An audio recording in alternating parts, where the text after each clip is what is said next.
You're listening to a podcast from the BBC World Service. This is Hard Talk with me, Stephen Sacker. Thanks for downloading this edition of the programme. I do hope you enjoy it.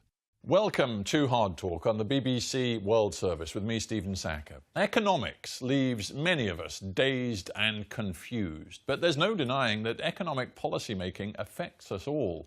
And in the wake of the financial crash of 2008 and the long-term stagnation of many capitalist economies in the years since, there is a thirst for new ideas about how best to deliver economic growth. Which brings me to my guest today, Adair Turner, Lord Turner, a doyen of the UK economic establishment who's headed Britain's Financial Regulatory Authority, the Employers' Federation, and was, not so long ago, tipped to become top dog at the Bank of England. Well, that job passed him by, so he's had time to think. And the result is a big idea, that growth in our capitalist economies is being undermined by a systematic over-reliance on debt, much of it tied to property. Lord Turner's controversial solution is to revive the idea of money printing, in essence giving cash handouts to the masses to drive spending and growth without adding to the debt pile. For years, that has been regarded as the height of economic irresponsibility, linked to hyperinflation and economic chaos. But Adair Turner reckons it's a policy which, if applied wisely, could revive flagging economies, especially in Europe. It's counterintuitive, but is it credible? Well, Lord Turner joins me now. Welcome to Hard Talk. Thank you. You've had a lot of time to think about what happened in 2008 and what it says about our capitalist system, and you seem to be saying today that we've got it wrong. By blaming the bankers, by blaming their irresponsible behaviour, we're not understanding what really happened. Well, the problem of bankers who did irresponsible things is part of the story. And the problem of regulators who set far too low capital and liquidity standards is also part of the story. And you were one of them. Well, I only took over in September 2008, so I wasn't one of them until after Lehman Brothers collapsed. So I think, I can be a little bit free of particular guilt for that problem, though I would have made the same mistakes had I been there. But if you really want to step back and say, why did the crisis of 2008 occur? But even more importantly, why has recovery from it been so difficult? I would concentrate on this fact. In 1950, private debt, that's companies and households together, as a percentage of GDP across all the advanced economies was 50%. And by 2007, it was 170%. And it grew pretty much every year from 1950 to 2007 and at an accelerating pace after about 1990.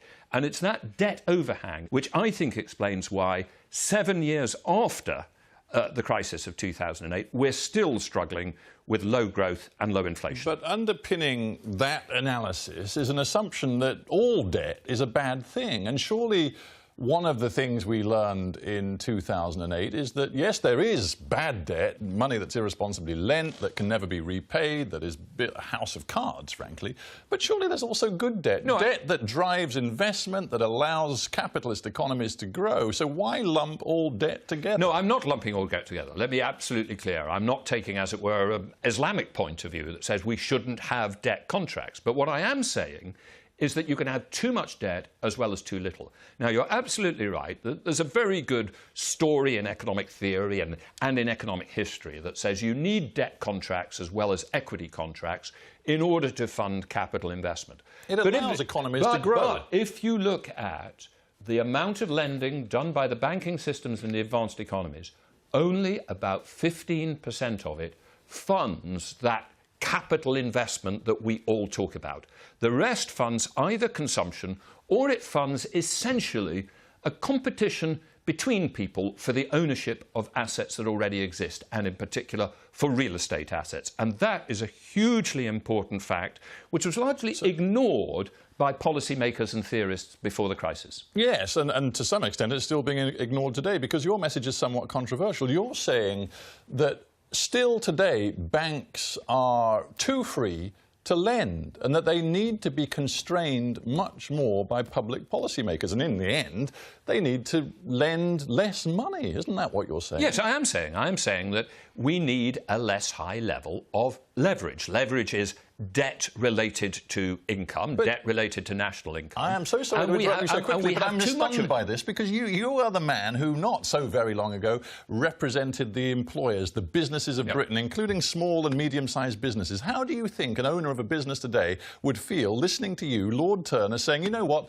the bank should lend less, that credit should be squeezed, and that small and medium businesses who want to grow shouldn't be able to get access to bank lending? I think small and medium enterprises who want to grow should have access to bank lending, but that is a small part of what the banking system is doing, not only in the UK, but in other countries of the world. The vast majority of what they're doing is lending money either to residential mortgages or for commercial real estate investment, such as buy-to-let. I mean, let's be clear, the most rapidly growing area of credit growth in the UK at the moment is buy-to-let investment. So I don't necessarily believe that we need... You have a beef with people borrowing money from banks to buy property. And frankly, for any politician listening to you and to your demand that they do more to stop the banks lending so much money to property investors, the politician would say, are you mad? This is a fundamental right in Britain for people to extend themselves to buy a bigger and better house. And if you undermine that, you frankly kiss goodbye to your political career. You're quite right that we've seen easy credit, and in particular easy household credit, as being the way to get more owner occupation. But actually, here's the paradox. Beyond a certain point, the easier the credit, the worse it is for owner occupation. UK owner occupation, what percentage of the housing stock is owned by people who live in it, the sort of iconic, family living in their own house, begins to fall from about 1998 onwards. And the average age at which a first-time buyer can buy a house begins to go up from that time. And that's partly because there's so much easy credit that buy-to-let investors who already have wealth are in a better position to borrow the money and buy up the housing stock than owner occupation. I know it's paradoxical. I know it's difficult to sort of grasp because it feels counterintuitive. But beyond a certain level, easy credit is bad for owner occupation. But I'll tell you what's interesting about this conversation already. Here you sit as I've called you a doyen of the UK economic establishment. You're well known in the United States, and you're widely respected as a player in the capitalist system. And yet you seem to be saying to me that the way our system is working today, and that is 7 years after the meltdown of 2008, is still deeply dysfunctional, and the banks are still at the heart of the problem. Oh, I think it is deeply dysfunctional. I think we have a system that produces too much debt. Now, you're suggesting that's a little bit, incompatible with being a supporter of the market economy. Yes, actually, if you go back to the 1930s, some of the most free market economists that there have ever been, Henry Simons, who was a founding father of Chicago free market economics, he actually proposed the abolition of banks because he believed that they were the thing that ultimately blew up the economy. Now, I am not going anything like that far, but I do think we have a system which, left to itself, will create, as I call it, too much of the wrong sort of debt and will eventually put us in the problem where we've been stuck for the last 7 years. Despite your credentials as a capitalist, you want the state, government, policymakers to intervene and curtail the ability of banks to operate in the credit marketplace. Yes, I think the provision of credit is very different from the provision of restaurant meals or hotel stays or cars or washing machines or clothing. If you go to those sectors of the economy, we really don't know a better solution than leave it to the free market and the consumer will choose. But actually, money and credit is different. It's not a product that we want to consume in and of itself. It's not a product where you have a point of view in the same way that you have a point of view of which restaurant you want to go to. It's something with a set of very complicated and difficult to understand macroeconomic implications. And we do need to manage that far more tightly and far more aggressively than we did in the past, because it's the fundamental reason why, 7 years after 2008, the growth rates across the advanced economies have been so poor. So, you're putting forward the notion that there needs to be much tighter control of the banks, in a sense, a greater conservatism about lending, and yet the other part of your argument is that you believe the best way to stimulate flagging capitalist economies is to do something which many people watching and listening to this will regard as the height of irresponsibility, and that is simply to create new money, whether by the printing presses or electronically. You're saying that government should just create vast reservoirs of new cash and sort of dump it on the populace. Well, that's just irresponsible. I am proposing what that famous irresponsible socialist Milton Friedman proposed, because the clearest statement of the theory, which says that if you are in a deep deflationary trap, the only certain way to get out of it is for the government to create money and spend it, was Milton Friedman. Now, that should be a pause for thought before we decide. That was in 1969, wasn't it? It was 1960 and 1969. He also said it in 1948. Yeah, well, OK, so here we sit in 2015. I don't know about you, but I've been to Zimbabwe in the recent past, and I've seen a government which has printed money ad nauseum, and you know what happens? You need to take a wheelbarrow to buy full of cash to buy a loaf of bread. And that is why I argue very clearly in my new book that we have to locate the decisions on how much of this money you can spend within an inflation-targeting central bank. I would not leave it for the government to decide how much. I would have a central bank which is trusted to pursue an inflation target, able to say, the better way to stimulate demand now would not be to cut the interest rate into negative territory. I mean, let's be clear what we've done, because we don't have this tool. We've cut interest rates in some countries into negative territory in order to try and stimulate the economy. That is very dangerous. But in essence, that has worked. If we take the United States as the ultimate capitalist economy, it has worked. You know, they've used trillions of dollars of quantitative easing. They've had interest rates at zero or pretty much zero for an awful long time. And they have seen the economy grow fairly well over the last few years to a point where they can now consider raising rates. And they have got great employment figures. Their economy is humming along. Well, it's not fantastic, but it's pretty great. The US does not have great employment figures. It has very good unemployment figures, because a lot of people have left the labour force entirely. US employment rates, i.e. employment as a percentage of the working age population, is now well below where it was before the crisis. But what I will entirely accept is, if you keep interest rates low enough for long enough, you will eventually get the economy going again. But you will only do it in a way which creates very significant inequality, because it works through stimulating a growth of equity prices or bond prices, which is good for the owners of wealth.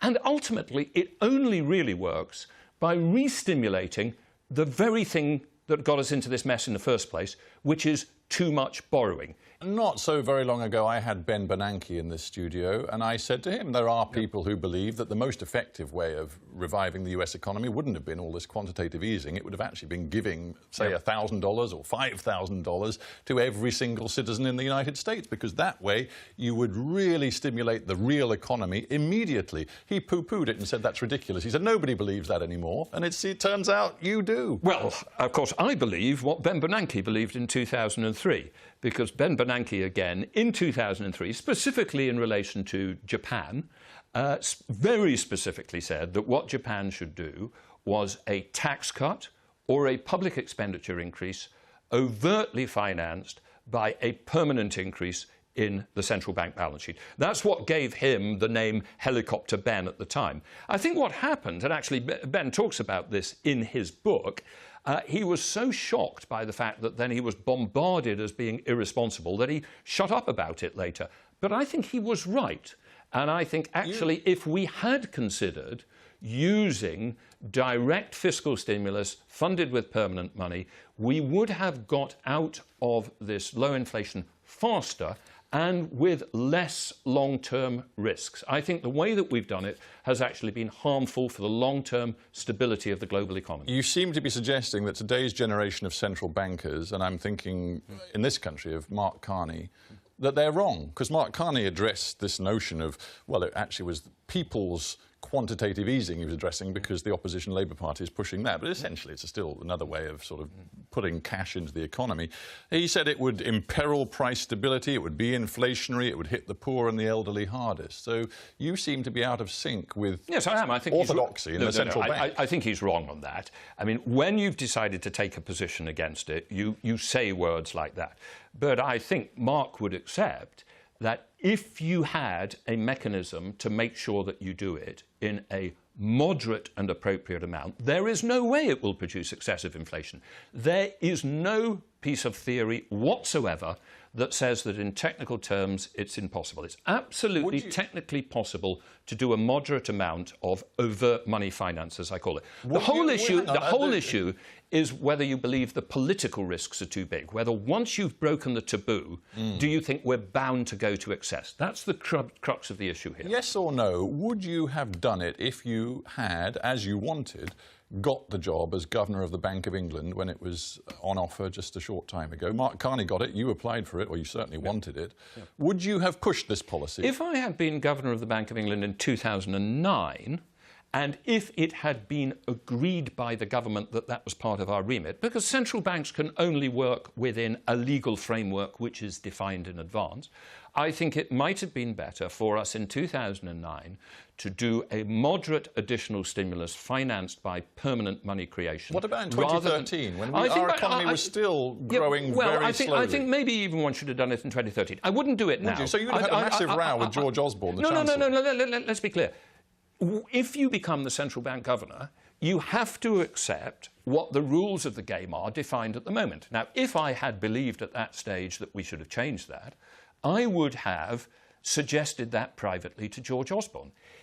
Publicly, maybe he figured that out, and that's why he didn't give you the job. Publicly, I would have stuck to the script. That's what you have to do. But I wonder if that, in retrospect, is why you didn't get the job, because Osborne feared that you were too radical.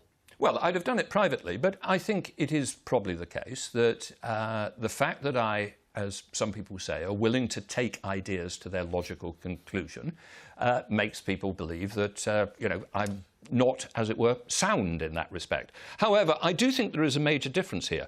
There's a difference between what you have to do when you've been given a job within the constraints that you are at the moment and what you have to talk about it. There's other things I want to get to before we close this interview. One thing that interests me a great deal, and it's extending from our conversation about how to stimulate growth in a capitalist economy, is your, I wouldn't say preoccupation, but you're really very interested these days in talking about inequality, alongside economists like Thomas Piketty and others. Your message seems to be that the amount of debt in the Western economies is directly related to growing inequality, and I don't understand why. Well, I think there are a number of reasons why we have too much debt, but one of them, I think it's a reasonable hypothesis. As inequality increases, you get a group of people at the rich end of the income distribution who have, bluntly, so much money that they're not going to spend it all. So that's going to mean you've got too much savings relative to investment unless that savings is picked up by the financial system and lent to middle-income and low-income earners who are trying to make up for the fact that they're not doing very well, that their real wages are not growing at the pace they used to expect them to do, or in the US case, the bottom quarter of the population have received no real wage increase for 25 years. So the system only balances with a flow of debt, which increases the leverage ratios, which for a period of time looks fine because the people who are borrowing the money say, my wages aren't going up, but at least my house price is going up. But then when that ceases to occur, they are left with unrepayable mortgages as well. And here's the twist. When that occurs, that gives a further increase to inequality, because in the downswing of the cycle, it's the people who have the least equity in their houses who are the people who are repossessed. So whereas better off people are still in the game for the next time round. Right, let's get away from straightforward economic management now and talk about some other things which are relevant to any economy going forward. One of them is, coming out of Paris and the climate change conference, the global commitment to taking really dramatic measures to ensure that the global temperature rise is limited to, they hope, 1.5 degrees Celsius. Now, that's going to require fundamental changes. Do you think that, for example, the government in the UK gets that? Are there signs that their specific policy measures are matching the ambition? Well, of course, in the UK, we do have the Climate Change Act, and that does commit us to an 80% reduction below 1990 levels, below 2050. Yeah, and but that's out to 2050. Yeah, I'm talking about what the government is doing about today. You know, you can look at things like withdrawing subsidies for renewable energy sources. You can look at the withdrawal of investment funds from carbon capture and storage. You can look at specific measures which make one question whether this government is serious about its rhetorical commitment. No, I think that there's some things that they've done which are very unfortunate. For instance, I do not understand at all why they have removed our commitment that by next year all residential homes should be built, new homes should be built on a zero carbon basis, and that by 2019 all commercial property. I think that was a completely sensible policy and unfortunate to have been removed. I think subsidies for renewables? The subsidies for renewables in relation to solar did need reducing because they've been unexpectedly and unintentionally too generous. And the ending of investment in carbon capture and storage? I think was unfortunate as well. No, I think there is a bit of disconnect between some of the UK-specific policies. Now, the crucial test... You were Climate Change Commission Chief. I was the Climate Change Commission Chief. Here's a crucial thing coming up. The Climate Change Committee is about to come up with what's called our fifth climate budget, carbon budget, for where we've got to be in 2028 to 32. And it is absolutely essential that the government accepts the recommendations of the Climate Change Committee on those and that there's no backpedalling. Do you think we have in the UK a Chancellor of the Exchequer who, frankly, in his heart does not believe that, in his view, it is worth sacrificing short-term economic performance for these long-term climate reduction targets? I think George Osborne and the rest of the Treasury are somewhat less interested in this green agenda than either the Prime Minister, who I think in his heart of hearts does want it to occur, or the Department of Energy and Climate. That's a problem, isn't it? I think I would love, as somebody who believes that we have to make better, effective action on climate change, I wish that George Osborne was more a believer in this in his heart, and fundamentally I don't think he is. And I come back to it, that is a big problem, a public policy problem. Well, yes, I think it is. I think we saw an attempt when we had the fourth carbon budget for the Treasury to somewhat weaken our commitment. I mean, overall, we are still on target. What happened on the fourth carbon budget was, at the end of the day, the government did decide to go ahead with it. But I think, to be blunt, you have absolutely rightly identified that within the combination of the departments in the UK government and the ministers in the UK government, it is the Treasury which is probably the one which we have to make sure does not undermine our commitment to achieving strong reduction in our carbon emissions. And a final point, do you think the market has yet factored in how much this is going to cost corporates, businesses? Well, I think the big issue is for the big fossil fuel companies. If we are serious about limiting temperature increases to 2 degrees, let alone to 1.5 degrees, 2/3 of all the fossil fuels that we know exist are going to have to be left in the ground. Now, if that is the case, there are some big fossil fuel companies which simply cannot go on assuming that they are going to make their money out of fossil fuels forever into the future.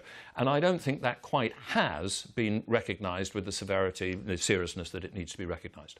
Lord Turner, thanks so much for being on Hard Talk. Thank you very much. That was an edition of Hard Talk presented by me, Stephen Sacker. For details of our complete range of podcasts and our terms of use, go to bbcworldservice.com/podcasts.